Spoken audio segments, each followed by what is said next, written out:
Big news చూస్తున్నాం. ఎన్నికల code అమలయ్యి 48 గంటలు దాటక ముందే మంగళగిరి ప్రాంతంలో పెద్ద మొత్తంలో దొరికిన నగదు పోలీసులకు సవాల్ విసిరింది. ఓ కారులో 80 లక్షల రూపాయల నగదును తాడేపల్లి మండలం ఉండవల్లి గ్రామానికి చెందిన శ్రీనివాస్ అనే వ్యక్తి దగ్గర పోలీసులు స్వాధీనం చేసుకున్నారు. తాను పొలం కొనుగోలు కోసం రిజిస్ట్రార్ ఆఫీస్కు వెళ్తున్నట్లు వివరణ ఇచ్చినప్పటికీ సరైన ఆధారాలు చూపించలేకపోవడంతో పోలీసులు ఆ నగదును ఇన్కమ్ ట్యాక్స్ అధికారులకు అప్పగించారు. మరింత సమాచారం మా ప్రతినిధి వేణుగోపాల్ అందిస్తారు. వేణుగోపాల్, ఝాన్సీ గుంటూరు జిల్లాలో ఎన్నికల కోడ్ నేపథ్యంలో అన్ని పోలీస్ స్టేషన్ల పరిధిలోనూ చెక్ పోస్టులు ఏర్పాటు చేయడం జరిగింది.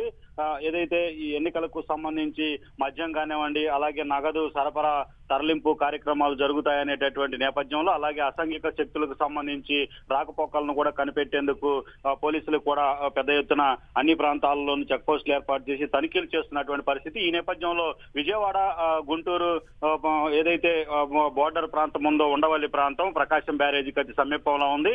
రెండు జిల్లాలకు సంబంధించినటువంటి ఒక ప్రాంతంలో కోడలి ప్రాంతంలో నిర్వహించినటువంటి తనిఖీల్లో భారీ మొత్తంలో 80 లక్షలు వాహనంలో తరలిస్తున్నటువంటి పరిస్థితుల్లో తాడేపల్లి పోలీసులు సీజ్ చేయడం జరిగింది. నగదును గుర్తించి ఆ కారులో శ్రీనివాస్ అనేటటువంటి వ్యక్తి ప్రయాణిస్తుండటంతో ఈ డబ్బు ఎక్కడి నుంచి ఎక్కడికి తరలిస్తున్నారనేటటువంటి ప్రశ్నలు సంధించిన పరిస్థితుల్లో పొలం కొనుగోలుకు వెళ్తున్నాము అనేటటువంటి అభిప్రాయం తెలియజేయడం జరిగింది. అయితే పొలం కొనుగోలుకు సంబంధించినటువంటి ఏ ఆధారము కూడా అతనితో పాటు కారులో తీసుకెళ్తున్నటువంటి పరిస్థితి లేకపోవడంతో అనుమానం వ్యక్తం చేస్తూ ఆ నగదు భారీ మొత్తంలో 80 లక్షల నగదును సీజ్ చేసి ఇన్కమ్ ట్యాక్స్ అధికారులకు అప్పగించారు. Jhansi, thank you Venu.